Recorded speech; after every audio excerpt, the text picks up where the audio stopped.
8 de março é o Dia Internacional da Mulher.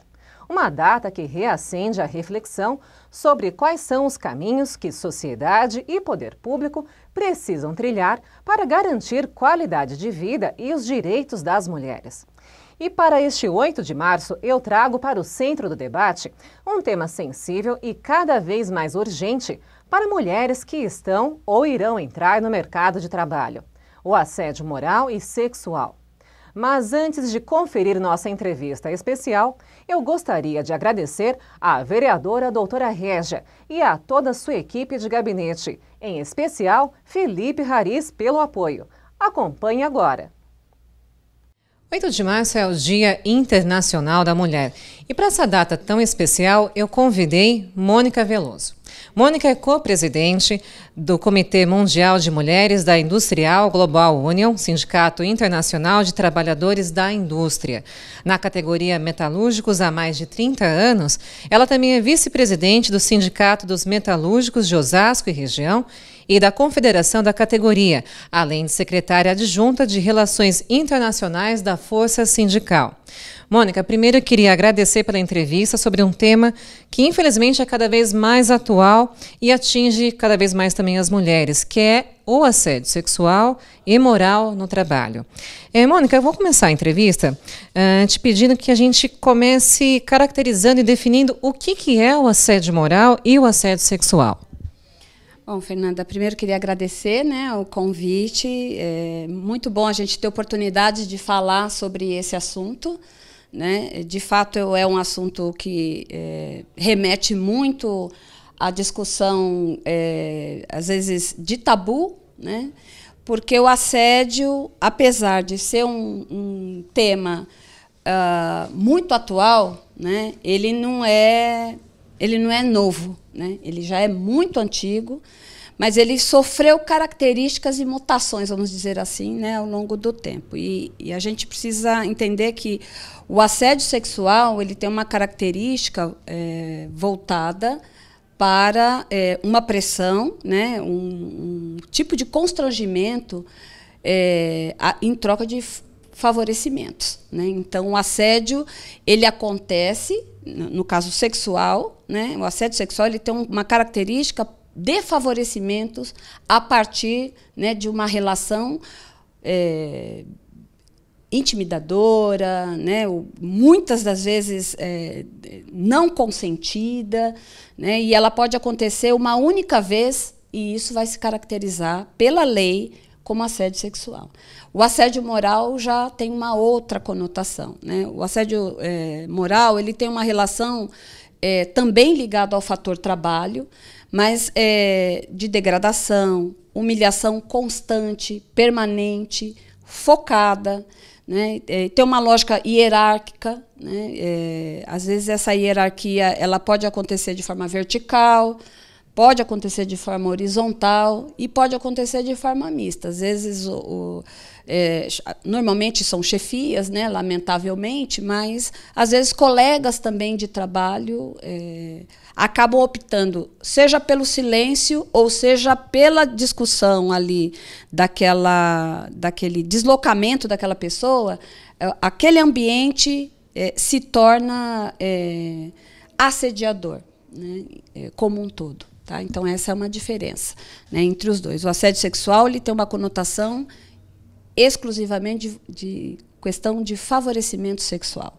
Tem essa característica. E o moral, não. O moral ele é permanente, ele perdura, ele vai ocorrer. Não que o sexual também não, mas são características distintas. E, Mônica, claro que as mulheres não são vítimas, únicas vítimas desse tipo de crime, Mas teve uma pesquisa feita pelo coletivo Olga, que foi feita no ano passado sobre assédio sexual, sobre assédio sexual nos espaços públicos, que apontou que 99,6% das mulheres que participaram do movimento Chega de Fio-Fio já foram assediadas em espaços públicos. Agora, quando a pergunta foi em relação, por exemplo, ao ambiente de trabalho, 33% dessas entrevistadas já foram alvo de cantadas de um colega, cliente ou até de um superior, né? Quer dizer, de cada 3 que responderam essa pesquisa, uma já enfrentou esse tipo de situação. Como que as mulheres, Mônica, podem tentar se preservar desse tipo de assédio e, ao mesmo tempo, não se colocar em risco de perder o emprego? Aí começa a discussão dos tabus, que eu citava anteriormente. Existe uma situação, Fernanda, que é a questão da cultura, né? Nosso país, e isso também acontece em outros países, tanto os desenvolvidos quanto, né, particularmente os latino-americanos, isso é muito mais forte, a cultura de que a mulher é uma propriedade, né, e que ela ocupa espaços que naturalmente estariam mais à disposição dos homens. Então, às vezes fica normal você receber a cantada, né? Porque não existe nenhum tipo de punição, não existe nenhum tipo de condição ali que garanta um ambiente seguro, né? Então, no espaço de trabalho, as denúncias acabam, às vezes, demorando para acontecer ou nem acontecem justamente pela insegurança que essa trabalhadora ou este trabalhador sente em não sentir, em não ter uma estrutura de apoio, né? Então, a gente tem que começar dando um tratamento, primeiro, por campanhas internas, né? O espaço público, em 2014, a Action Aid, ela lançou uma campanha chamada Cidades Seguras para Mulheres e Meninas, né, que pensava o quê? A cidade segura no sentido das políticas públicas que precisam ter esse recorte de gênero, né, olhando o quê? Transporte público, iluminação, particularmente transporte público, é onde acontece mais, né? Mas como é que isso também se remete aos espaços privados, né? Os espaços privados precisa ter formação dos gestores, campanhas internas, né, de conscientização, de articulação entre aqueles que são as lideranças, né, de área, setoriais ou produtivas, no sentido de também reconhecer determinadas abordagens como inadequadas, né? Porque às vezes eu falo assim, chamar uma mulher, dizer que ela está bonita, não é uma cantada, né? Mas existem formas e formas de se dizer isso, né? Então, isso é muito sutil.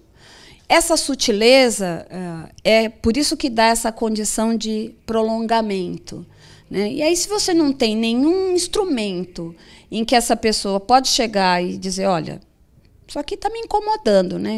Eu não quero mais que você faça, né? E ainda assim, esse não significar nenhum tipo de ameaça para o ambiente de tranquilidade ou de qualidade de vida que ela precisa ter no local de trabalho, né? Então, isso passa por um processo de educação, né, no campo da política pública, passa, obviamente, também por uma construção de ambientes públicos seguros nesse sentido, e no privado, instrumentos que inibam ou coíbam ou façam promoção, né, de respeito, de coletividade, né, e, em última instância, alguns que tenham comissão de ética ou algum tipo de pacto de conduta. Existem modelos e exemplos em relação a isso, né?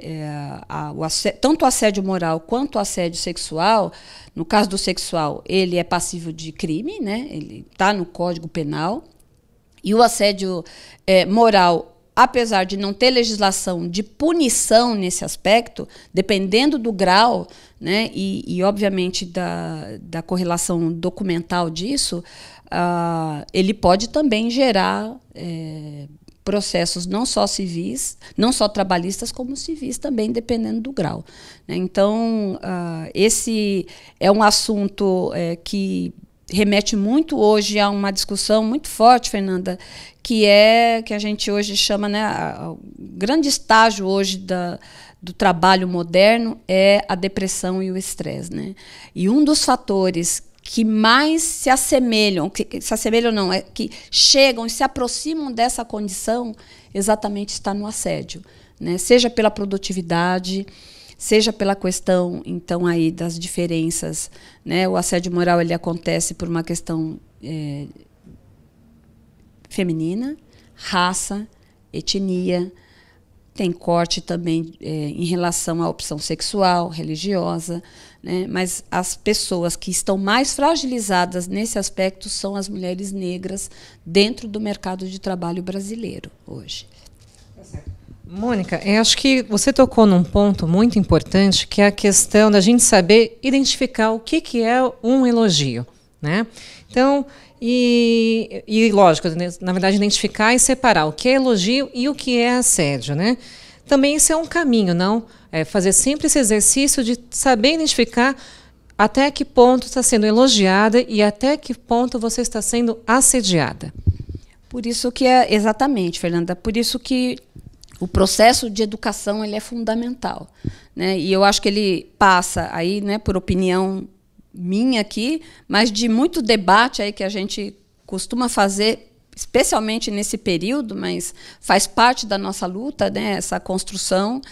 O assédio moral ele é uma luta sindical que hoje já corresponde a algumas convenções coletivas, inclusive, que identificam esse tipo de questão como algo a ser tratado nas negociações coletivas, né, por espaços que são os SESMITs, né, que é os saúde e segurança no local de trabalho, né, e as campanhas que precisam promover dentro do espaço, né, daquele espaço ali, essa lógica que eu estava dizendo aqui, do respeito, da coletividade. E quando você dá este tratamento, essa camaradagem, vamos dizer assim, que a gente precisa ter enquanto um colega de trabalho, se distancia desse tipo de prática, né? Ou o assediador, né, ou a pessoa que tem culturalmente, lamentavelmente, esse tipo de postura, ele vai se inibir de construir isso num ambiente onde essa relação não está colocada, né? Então, quando essa relação não está colocada e ela é monitorada, ela é acompanhada pelo empregador, né, ou mesmo pelos setores ali da empresa, vai fazer com que essa pessoa, na verdade, ela se adeque ali àquela condição, né? E o ideal seria que a gente pudesse ter isso reproduzido em qualquer espaço, tanto público quanto privado, né? De você andar seguramente. Às vezes as pessoas até brincam. A Industrial Global Union, nós estamos numa campanha agora de não violência no local de trabalho, porque a OIT está fazendo essa discussão como uma convenção e uma recomendação. Pode sair este ano, na convenção internacional que acontece todos os anos em Genebra, uma convenção internacional sobre este tema, né? E, por esta razão, essa organização construiu um termo de compromisso, né, que rege ali alguns compromissos internos dos sindicatos debaterem, mas também aplicarem isso nas suas negociações, nas convenções coletivas, mas também de forma interna. Porque o assédio ele é uma relação de poder, né, em detrimento do outro. E isso acontece em qualquer circunstância. Às vezes a gente acha que, no espaço onde você defende os direitos das pessoas, isso não vai acontecer. Mas engana-se, porque pode acontecer também, né, porque tem a relação de poder colocada. Então, a relação de poder, às vezes, determina como esse assediador ou assediadora vai tratar, né, o seu colega, a sua colega. Então, construir instrumentos para coibir, mas mais do que coibir, é fazer a ruptura da cultura do assédio que, lamentavelmente, está colocada no Brasil.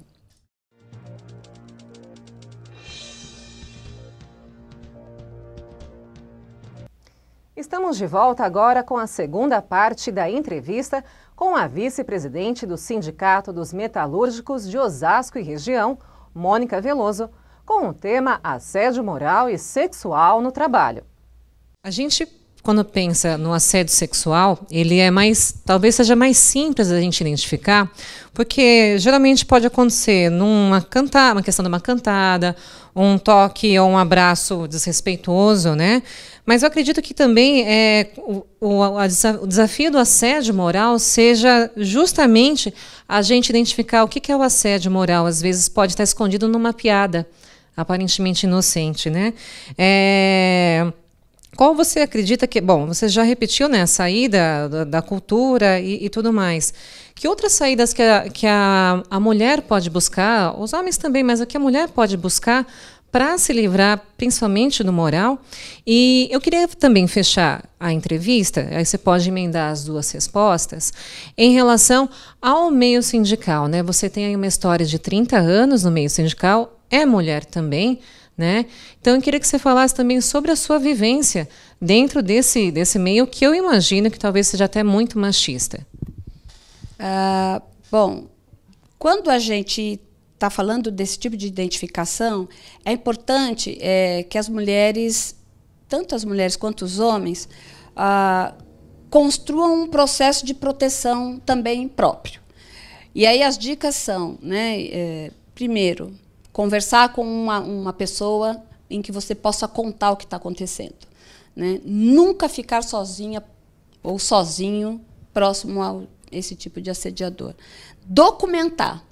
Se vem uma informação no WhatsApp, né, uma mensagem de WhatsApp, enfim, né, esse tipo de condição, tudo aquilo que puder compartilhar com a família, inicialmente, com um colega de trabalho que está testemunhando aquela condição ali, é importante, do ponto de vista documental, para que, no momento em que ela toma a decisão de fazer a denúncia. Né? Porque o maior poder para a gente acabar, né, ou minimizar a situação do assédio no Brasil ou no mundo é a denúncia. Né? Usar os órgãos públicos e os meios que estão colocados para a denúncia. Seja o seu sindicato, né, profissional, que tem que estar ali à sua disposição para esse tipo de ação, o Ministério Público, ouvidoria, né, os serviços, como eu disse, muitas empresas hoje, particularmente as multinacionais hoje, já provêm de mecanismos internos de comissões de pacto de conduta, né, ou representantes ali que atuam nessa relação de trabalho. Então, acho que essa é uma das questões. É importante dizer que o assédio moral ele tem uma característica de diminuir a pessoa do ponto de vista profissional, né? É diferente do sexual. Né? O assediado moralmente ele vai sofrer condições ali de humilhação, ele vai normalmente ele é separado do grupo, as pessoas vão duvidar da sua competência, porque o assediador vai colocar em dúvida a competência dessa pessoa. Isso está voltado para um objetivo de tirar aquela pessoa do caminho, né? Ou que ela desista do emprego e esse tipo de coisa. Então, tem essa é uma diferença grande. Então, tudo aquilo que se documenta a partir disso também é importante. Quem sofre assédio moral... claro que o sexual também, mas o assédio moral ele vai criando condições de uma situação de doença do trabalho, como eu já falei aqui, né? E a depressão hoje ela é uma característica da doença do trabalho, né? E ela pode, inclusive, ganhar conotação de doença do trabalho e ter responsabilidade civil, criminal e, inclusive, econômica, não só com o assediador, mas com, no caso ali, a empresa, ou mesmo aquele que é o terceiro. Às vezes, isso não acontece com a empresa, né, mas acontece com aqueles que atuam ali dentro daquele espaço. Então, é importante que as pessoas, as mulheres, os homens, a gente entenda que nós precisamos trabalhar, né, por uma condição de trabalho decente. né, de uma qualidade de vida onde a sociedade construa o respeito mútuo como fator principal da condição humana.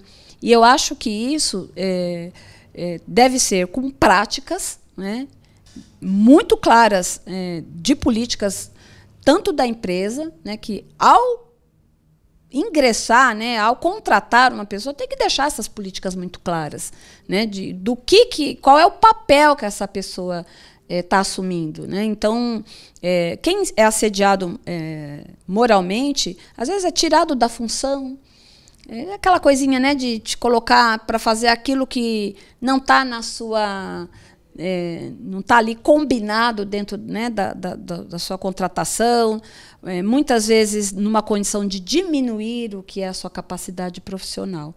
Então, essas coisas é onde está a sutileza, né? Mas, apesar de sutil, ela pode ser documentada, né, se essas pessoas buscarem a informação. Existem muitos espaços sindical, organizações não governamentais, institucionais, do Ministério do Trabalho, da OIT, Fundo Brasil para Mulheres, ONU Mulheres, enfim. Existe uma série de instrumentos públicos que você procura em páginas, você vai ter ali uma relação não só de locais onde que você possa buscar, mas de informações de como você se proteger, né? Como você identificar o seu assediador e você se instrumentalizar e se empoderar para não permitir que isso aconteça. E, Mônica, agora finalizando a entrevista, eu queria que você falasse sobre a tua vivência aí no meio sindical, né? Contar um pouco da tua experiência em relação a, enfim, situações de assédio. Bom, eu cheguei bastante jovem, né, no setor, como operária, né, daqui mesmo, da cidade. E, bom, o setor metalúrgico ele tem mesmo uma característica fortemente masculina, né? É uma categoria em que 22% são mulheres, né? Então não é um setor onde existe um número muito grande de mulheres. Embora setores onde as mulheres são maioria, também não muda muita coisa. Mas é claro que ambientes onde os homens predominam, esse espaço ele tem uma relação mais complexa, né? E, como eu disse, eu ingressei no mundo sindical por entender que tinha que buscar, não só lutar pelos meus direitos, mas pelo direito da coletividade. E eu me identifiquei com a luta do sindicato, né, que realizava isso aqui na cidade, aqui na região. Eu acho que eu posso dizer que não é por sorte, né, mas eu encontrei um grupo em que a gente procurou construir uma vivência com princípios muito claros, né? Eu sou metalúrgica, mas eu agora sou viúva, mas fui casada, eu sou mãe, hoje eu sou avó, e eu procuro me colocar no mundo, né? Eu venho de uma família muito matriarcal, onde as mulheres são muito empoderadas, né? Não que os homens que a gente ama muito, né? Os pais, os irmãos e tudo mais, são gente também muito boa, mas da nossa família é de mulheres muito empoderadas e eu tive a felicidade de construir isso na minha identidade. É fácil? Não, não é fácil. Você ouve o que você não quer? Sim. Né? Você não consegue evitar em alguns momentos, né?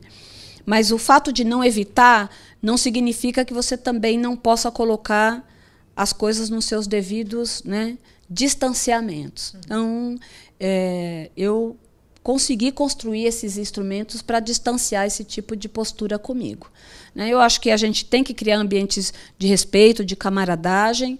Né? Não me masculinizei, porque às vezes as pessoas pensam, né, está no setor metalúrgico, então, né, bota aí uma botina. E eu, no local de trabalho, obviamente, a gente tem que estar, né, com os EPIs e com o uniforme. Mas, fora dele, eu gosto do meu salto, eu gosto do meu batom, né, eu uso meu decote, e isso não me coloca em nenhuma condição diferente, né, do ponto de vista da igualdade do espaço que eu disputo. né? Então, o sindicato, ele é um espaço para defender os direitos dos trabalhadores, mas também é um espaço de compartilhamento de poder, né? Como é numa associação, como é num partido político, como é os meios de organização de uma sociedade. Então, a gente não é aquela história de tem a cantada e você finge que não escuta. Acho que quando eu cheguei até não estava tão instrumentalizada e sofri alguns constrangimentos, mas na medida em que você vai, né, amadurecendo, é perfeitamente possível você dizer para o colega de que, olha, né, contenha-se no seu espaço, porque a gente, né, não tem essa relação colocada. O sindicato, alguns anos atrás, para fechar, Fernanda, nós tivemos uma ação muito importante de uma companheira metalúrgica que sofreu um assédio no seu local de trabalho, né? O gerente, numa conversa com ela, lambeu a mão dela e o braço dela, a constrangeu para que ela não contasse para ninguém. Aquilo foi criando uma situação para aquela garota. E o desfecho disso foi uma greve. E eu não me esqueço disso, eu sempre levo isso para os debates, para os seminários que eu vou, esse exemplo, né? Esses companheiros, era uma empresa que está fechada, que já não existe mais, mas a Brasinox, ela entrou em greve em solidariedade àquela companheira que fez a denúncia e teve os amigos, os companheiros homens, junto com elas ali. Defenderam ela, virou manchete de jornal, ele quis depois processar, né, fazer um monte de coisa, mas foi uma luta vitoriosa, tanto para aquela companheira quanto para os trabalhadores, que entenderam que não é porque a gente... nós somos diferentes na condição de gênero, das relações, mas nós somos iguais naquilo que nós construímos enquanto sociedade, né? Então, quando você consegue trazer ou colocar essa mensagem no seu espaço, eu consegui conquistar isso com aqueles que eu convivo hoje, né?